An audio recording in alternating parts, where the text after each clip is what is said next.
오늘 동아일보가 우드워드의 신간 경로의 전문을 입수했습니다. 상당히 흥미로운 에피소드들이 세상에 처음 공개됐는데 경로 책 나오기 전에 오늘 동아일보에서 소개하는 에피소드 한 발자국 먼저 좀 살펴보겠습니다. 3년 전에 북한과 미국이 전쟁 일촉즉발이었다. 아슬아슬했다. 3년 전에 무슨 일이 있었느냐. 미국이 핵무기 80개를 북한에게 쓰는 것을 검토했었다는 겁니다. 워터게이트 특종기자 우드워드의 신간 경로의 전문에 따르면 2017년 북한이 ICBM 미사일을 쏩니다. 쐈어요. 전쟁을 위한 계획은 준비되어 있었다. 라고 트럼프 대통령이 밥 우드워드 등에게 얘기를 했다는 거예요. 미 전략사령부가 작전계획 작게 5027을 주의 깊게 검토했다. 그때 당시 80개 핵무기를 북한에게 사용하는 방안을 포함했다. 이거는 사실상 제가 국방부를 오래 출입해서 아는데 미국이 전면전을 염두에 둔 작전 계획을 심도 깊게 검토했었다는 겁니다. 북한 지도부 타격을 위한 작전 계획 501호, 작게 501호도 업데이트돼 있었다. 알려진 것보다 훨씬 더 전쟁이 가까이 갔다. 당시 국방장관에게 요격 미사일 발사 권한을 실제 트럼프가 부여를 했었다라고 우드워드는 트럼프 대통령의 인터뷰와 관련돼서 이 책에서 쓰고 있습니다. 그러면서 또 하나의 에피소드를 세상에 처음으로 공개합니다. 야, 저는 이걸 깜짝 놀랐어요. 김정은이 당시 ICBM 미사일을 발사를 지켜봤던 텐트 사진 등등이 공개됐었는데 주한미군이 ICBM을 북한이 쏘니까 동해상에 전술 미사일을 전격적으로 발사했는데 그 거리가 발사 지점에서 김정은의 텐트까지의 정확한 거리였다는 겁니다. 야, 이걸 저는 보도하면서 지금 몇 년이 지나서 처음 알았어요. 그 거리가 김정은 텐트까지 거리구나. 딱 쏜 미국과 그걸 보는 북한은 알고 있었다는 거죠. 이거를 얼마나 솔직했을까. 매티스 장관은 북한의 한 항구를 폭격하려다가 이러다가 전면전 나겠다 라는 우려 때문에 걷어들이게 됐다. 막판에 걷어들였다 라는 내용을 쓰기도 합니다. 스탠포드에서 사회학을 전공하고 북한 문제를 연구 중인 김시경 교수님 나왔습니다. 김 박사님, 3년 전에 이 책 내용대로라면 정말 아슬아슬한데요. 핵무기 80개가 나오고요. 김정은의 텐트까지 딱 거리를 계산해서 쏘기도 하고 요격미사일 발사 권한도 트럼프가 국방장관에게 부여하고 이 정도면 거의 전면전을 미 군이 그다음에 트럼프 대통령과 미국의 수뇌부들이 전면전을 염두에 뒀다는 얘기 아닙니까? 진짜 전쟁이 거의 코앞까지 갔었던 걸 왠지 몰랐지만 나중에 이제서야 굉장히 전쟁에 우리가 가까웠었다는 걸 알게 되는 지점인데요. 다만 이제 제가 좀 얘기해드리고 싶은 것은 이제 트럼프 대통령이 2017년 1월에 이제 취임을 하지 않았습니까? 그리고 이 ICBM 테스트 발사가 2017년 8월이었고요. 핵실험이 이제 9월이었습니다. 그러니까 트럼프가 대통령이 된 지 1년이 채 안 된 상황에서 이제 북한이 이렇게 도발을 한 것이죠. 그렇다 보니까 트럼프는 어쨌든 현실 정치에는 경험이 전혀 없는 사람이었고 모든 것을 경제적인 논리로 이제 해결하는 사람이었죠. 그래서 동맹 관계나 이런 정치 문제, 국제 정치 문제도 실익에 별로 도움이 안 된다고 생각하면 혹은 경제적으로 별로 도움이 되지 않는다고 생각하면은 동맹 관계마저도 흔들 수 있는 그런 생각의 소유자란 말이죠. 그런데 이렇게 북한이 그 사람에게 도발을 했으니까 얼마나 말 그대로 이 책 제목대로 경로를 했겠습니까? 예. 그러니까 진짜 트럼프가 원래 가지고 있던 생각대로 다 전면전까지 생각하고 80개의 핵무기도 쏟아붓고 이런 거의 막 일촉즉발의 상황까지도 염두해라 이런 얘기를 했겠죠. 하지만 제 생각에는 그거는 진짜 대통령이 된 지 1년밖에 되지 않은 트럼프의 당시 상황이었고 아마 참모들이 80개의 핵무기를 만약에 북한에다가 쏟아붓는다면 그게 중국은 또 가만히 있겠습니까? 이러면 정말 3차 세계대전이 될 수도 있는 상황인 건데 예. 아마 이제 참모들이 설득도 하고 이제 가르치기도 하고 그래서 이제 트럼프가 아마도 좀 진정을 했겠죠. 하지만 당시에 미국으로서는 북한이 이런 식으로 우리를 도발을 해 참을 수 없다. 당연히 이러한 전면전까지도 검토하는 상황까지 갔던 것으로 보입니다. 예. 미국이 미사일을 쏠 때 그냥 쏘는 게 아니군요. 발사한 거리에서 김정은의 텐트까지의 거리를 딱 계산해서 그만큼만 정확하게 미사일을 동해상으로 쏴 올렸다는 거예요. 그거를 바라보고 있는 당시 북한 군 간부들과 김정은은 어떤 느낌을 받았을까요? 당연히 개인적인 이거는 위협이라고 생각했겠죠. 그래요? 왜냐하면 그 거리가 186마일인가 그렇거든요. 딱 떨어지지 않는단 말이죠. 왜 이렇게 뭐 200마일이면 200마일, 뭐 300마일이면 300마일이어야 되는데 그러네. 이렇게 떨어지지 않는 숫자에 네네. 186마일 정도 날아가서 떨어지게끔 했다는 거는 분명히 북한도 알아들었겠죠. 아, 이게 잘못하면은 김정은을 타겟으로 해서 뭐 처치할 수 있겠구나라는 메시지를 분명히 알아들었을 겁니다.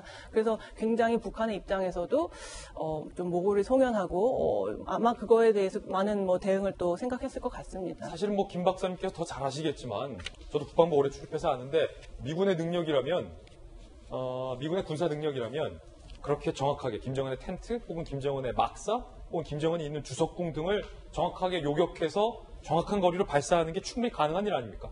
미국 뭐 정확하게 제가 단언할 수는 없지만 미국이 가진 여러 가지 정보력과 여러 가지 기술과 이런 것들을 총 종합하면 정확히 김정은이 있는 곳을 타겟팅할 수 있는 능력이 충분히 있다고 봅니다. 하지만 그것이 가져올 여파들이 너무 크고 이게 국제 정치적으로 풀어야 되는 문제이기 때문에 그렇게 하지 않는 것이지 미국이 수집하는 여러 가지 정보와 기술로는 가능하지 않을까 그런 생각을 합니다. 예. 그런가 하면 또 하나의 이야기가 좀 다소 충격적인 에피소드가 공개됐습니다. 김정은이 장성태 고모부의 시신을 전시했다. 경로 중입니다. 경로에 나오는 내용입니다. 김정은이 모든 걸 말해줬다라고 트럼프 대통령이 이야기를 합니다. 그는 고모부 장성택이죠. 시신을 상원 의원들이 걸어나가는 계단에 잘린 신체 일부는 뭐 가슴 위에 놓아뒀다라고 트럼프 대통령이 주장을 했다는 겁니다. 우드워드에게. AFP 통신은요, 트럼프의 언급은 김정은과의 친밀함을 보이려는 의도로 풀이되는데 이는 장성택이 참수됐다는 사실을 처음으로 언급한 것이다 라고 해석을 하기도 했는데요. 김수경 박사님이 또 워낙 전문가니까 일단 이 트럼프 대통령이 미국의 대통령이 하지만 평소에 뭔가를 좀 과장해서 이야기하는 것을 좀 즐겨하지 않습니까? 이 이야기 장성택 고모부의 시신 중에 일부를 뭐 잘 보이는 어떻게 전시를 했다라는 트럼프 대통령의 주장이 어디까지가 사실인지 만약에 그게 사실이라면 김정은이 트럼프 대통령 앞에 그렇게 소상히 다 이야기를 하고 실토를 했다라는 거 아니에요?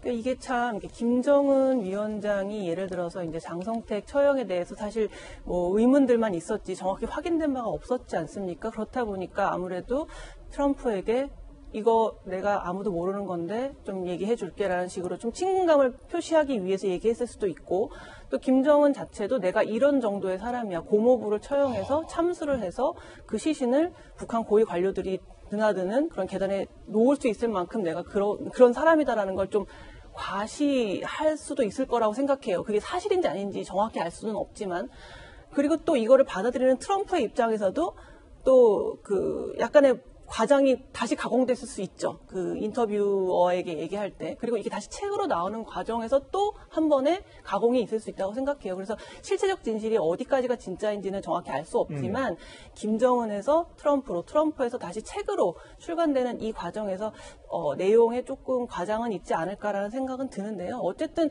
이것이 사실이라면 너무 충격적이죠. 사실 저희가 역사책에서 수백 년 전에 뭐 죄인을 뭐 참수해서 저작거리에 시신을 뭐 내걸었다 이런 거를 몇백 년 전에 역사책에서나 보던 일인데 이게 21세기에 진짜 일어났다 그러면 정말 너무 충격적인 거고 사실 북한이 여러 가지 뭐 개혁 개방도 얘기하고 있고 좀 근대화 현대화 이런 것들을 얘기하고 있는 이 상황에서 물론 7년 전의 일이긴 합니다만 좀 너무 충격적인 사건이라고 생각합니다. 그렇군요. 박정화 대변인 청와대에 계셨잖아요.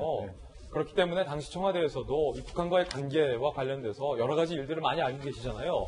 만약에 이 경로 내용이 사실이라면 이것은 사실은 북한의 인권 수준이 얼마나 처참한지를 보여주는 단적인 예가 아닐 수 없으리라 생각되는데 야당에서는 그래서 이렇게 주장하고 있어요. 앞으로 문재인 대통령이든 누구든 북한의 김정은과 이야기를 할 때 북한의 인권 문제에 대해서 지적하지 않으면 그건 안 된다. 그건 기본이 아니다. 이렇게 주장을 하고도 있다는데 어떻게 생각하십니까? 그 부분에 대해서는 사실은 이번 청와대와 정부가 많은 부분을 좀 생각해야 되는데 우리 계속 유엔에서도 북한 인권 문제에 대해서 많이 얘기를 하고 있습니다만 우리가 정작 당사자임에도 불구하고 적극적인 목소리를 못 내고 있고 외교부 내에서도 북한 인권센터 관계자의 임명권 가지도 논란이 좀 되고 있어요.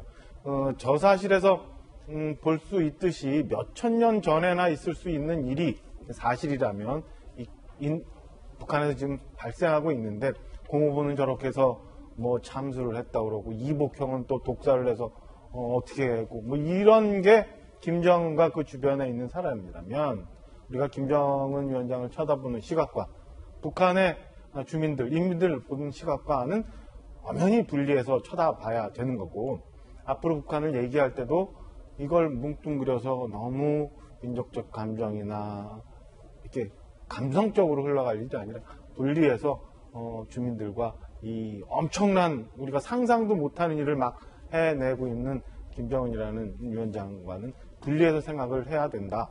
그냥 막연한 지금 우리가 뭐 국민적으로 논란이 되고 있습니다. 북한을 어떻게 대하는 게 옳은 건지 이런 데는 논란은 있습니다만 저는 분명하게 분리해서 생각을 해야 되고 그래야 우리가 옳게 북한을 대하고 북한의 주민들을 사회 이 공개된 국제사회로 이끌어내는데 지름길이 될 수 있다라는 생각을 합니다. 인권 문제에 대한 지적은 상시 있어야 된다. 따끔하게 그거는 예. 굉장히 있어야 되고 그건 바로 우리 일이라고 생각하고 그 인권을 가지고 계속 위원장, 지도자하고 혼돈을 시켜서 국민들을 혼돈시키는 일은 없어야 된다고 생각합니다. 그런가 하면 북한 매체들이 김정은의 이 네이만 입고 현지 시찰을 하는 사진을 공개했습니다. 자, 이건 또 뭘까요? 자, 이게 뭐 네이라고 볼 수 있죠. 라운드넥 반팔티다라고 주장하면 또 그렇게 볼 수도 있는데 김수영 교수님, 자, 이건 뭐죠? 지금 이제 수해 현장을 찾아가서 이제 어떻게 복구되고 있고 이런 것들을 현지 시찰하고 있는 모습인데요. 지금 날씨가 매우 더운지는 모르겠지만 어쨌든 속옷으로 보이는 반팔 차림의 옷을 입고 굉장히 그러니까 서민적인 어떻게 보면은 권위를 다 내려놓은 듯한 그리고 굉장히 민심을 챙기는 듯한 어떤 복장으로 지금 저렇게 현지 시찰을 하고 있는 모습입니다. 그 보면은 이번 수해 같은 경우에 김정은 위원장이 유난히 많이 현지 시찰을 가고 또 막 정치국 회의를 열어서 어떻게 수해 복구를 할 것인지 또 어떻게 대응할 것인지 굉장히 면밀하게 그 민심을 챙기는 행보를 보여줬고 이런 것들이 다 그 매체를 통해서 아주 많이 이제 보도가 되었거든요. 그만큼 지금 수해뿐만 아니라 코로나 바이러스도 있고 또 뭐 경제 위기도 있죠. 지금 뭐 제재 국면이기 때문에 여러 가지로 너무 민심이 좀 흉흉하고 좋지 않은 상황이기 때문에 저런 식으로 이제 민심을 좀 챙기는 모습들을 보여주고 있는 것 같고요. 사실 자연재해라는 게 정권에는 굉장한 위기가 되지만 한편으로는 이걸 잘 이용하면은 정권의 존재감을 뽐낼 수 있는 어떤 계기가 될 수 있거든요. 이걸 잘 우리가 관리하고 있다, 우리가 잘 복구하고 있다 이런 것들 보여줄 때 민심을 좀 더 안정시킬 수 있는 그런 효과가 있는 계기가 될 수 있기 때문에 아마 더더욱 이 수해를 어떻게 잘 복구하는지를 좀 더 많이 챙기고 또 많이 보도도 되게 하는 이렇게 하고 있는 것 같습니다. 예, 북한 소식 짚어봤습니다.